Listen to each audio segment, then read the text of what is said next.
ভারতের মিডিয়ার বাংলাদেশ নিয়ে প্রতিনিয়তই অপপ্রচার চলছে, বললেন স্বরাষ্ট্র উপদেষ্টা। ভারতের মিডিয়া বাংলাদেশকে নিয়ে প্রতিনিয়তই অপপ্রচার চলছে বলে জানিয়েছেন স্বরাষ্ট্র উপদেষ্টা lieutenant general of Jahangir Alam Chowdhury. তিনি বলেন, পার্বত্য চট্টগ্রাম নিয়ে ভারতীয় মিডিয়া রিপাবলিকান বাংলা যে মন্তব্য করেছেন তার প্রতিবাদ জানাবে সরকার। বৃহস্পতিবার দুপুর বরিশাল জেলা পুলিশ লাইসেন্স ডিল শেডে বরিশাল বিভাগে আইন শৃঙ্খলা সংক্রান্ত মত বিনিময় সভায় প্রেস ব্রিফিংয়ে উপদেষ্টা একথা বলেন। তিনি বলেন, দেশের অন্য সব স্থানের চেয়ে বরিশাল আইন শৃঙ্খলা পরিস্থিতি অনেক ভালো। যদিও মাঝে মাঝে রাস্তা ব্লক করে ফেলা হয়, তবে এটি রোধে সবাইকে চেষ্টা করতে হবে। আর রাস্তা ব্লক না করতে দাবি দেওয়ার সঠিক প্রেস করার ভালো উপায়। আমার সঙ্গে এখনো ছাত্র প্রতিনিধিরা রয়েছে, তাদের আমি সহায়তা করার জন্য বলছি।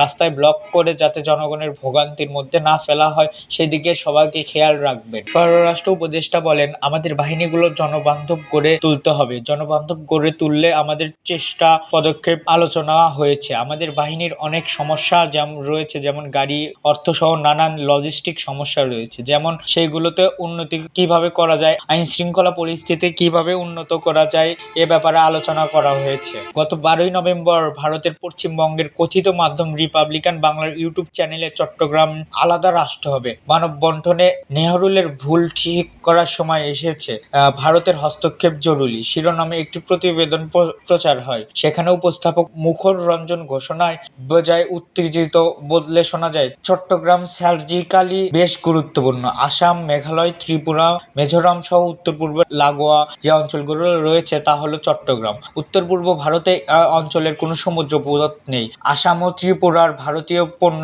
অনেক আয় বহন করে, অনেক পথ ঘুরে যেতে হয় এইসব পণ্য। তাই চট্টগ্রাম যদি ভারতের হয়ে যায় তাই এই পথটা অনেক কমে যাবে। এই বিষয়ে সাংবাদিকদের প্রশ্নে স্বরাষ্ট্র উপদেষ্টা বলে, বিষয়টি নিয়ে অবশ্যই প্রতিবাদ জানানো হবে। প্রতিবাদের বিষয়টি স্বরাষ্ট্র মন্ত্রণালয় পররাষ্ট্র মন্ত্রণালয়কে জানাবে, কারণ অন্য দেশকে নিয়ে আনুষ্ঠানিকভাবে প্রতিবাদ পাঠায় পররাষ্ট্র মন্ত্রণালয়। এখন স্ট্রং একটি প্রসেস লেটার তাদেরকে দেওয়া জন্য বলা হবে। তিনি বলেন, এটা একটা বিষয় নয়, ভারতীয় গণমাধ্যম ডেইলি আমাদের সম্পর্কে অপপ্রচার করছে।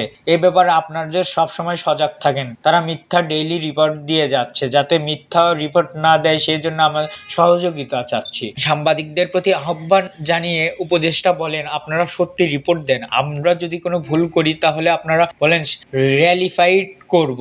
আমরা ভেতরে কোনো দুর্নীতি থাকলে আপনারা বলুন, উত্তর দিতে দ্বিধা নেই, কিন্তু কোনো মিথ্যা রিপোর্টে আপনারা দিবেন না, কারণ মিথ্যা বিষয়টি একটা সময় প্রকাশ পাবে। ভারতীয় মিথ্যা রিপোর্টের প্রচারের বিষয়টি এখন সবাই জেনে মন্তব্য করে উপদেষ্টা বলেন, এখন এমন অবস্থা হয়েছে তারা সত্য রিপোর্ট দিলেও সবাই মিথ্যা রিপোর্ট বানিয়ে দিবে। আপনারা মিডিয়ার মাধ্যমে প্রতিবাদ করুন, আপনারা এই ব্যাপারে আরো বড় শক্তিশালী হন। পুলিশ প্রধান আইজিপি মইনুল ইসলাম, র্যাবের পরিচালক AKM শহীদুর রহমান, বরিশালের বিভাগীয় কমিশনার মোহাম্মদ রায়হান কাউসার, বরিশালের সেনাবাহিনীর 7 পদাতিক ডিভিশনের ব্রিগেডিয়ার কমান্ডার ব্রিগেডিয়ার জেনারেল আমিরুল আজিম প্রমুখ উপস্থিত ছিলেন। এতক্ষণ আমাদের সাথে থাকার জন্য ধন্যবাদ। পরবর্তী আপডেট পেতে আমাদের চ্যানেলটি সাবস্ক্রাইব করে পাশে থাকা বেল আইকনটি বাজিয়ে রাখুন।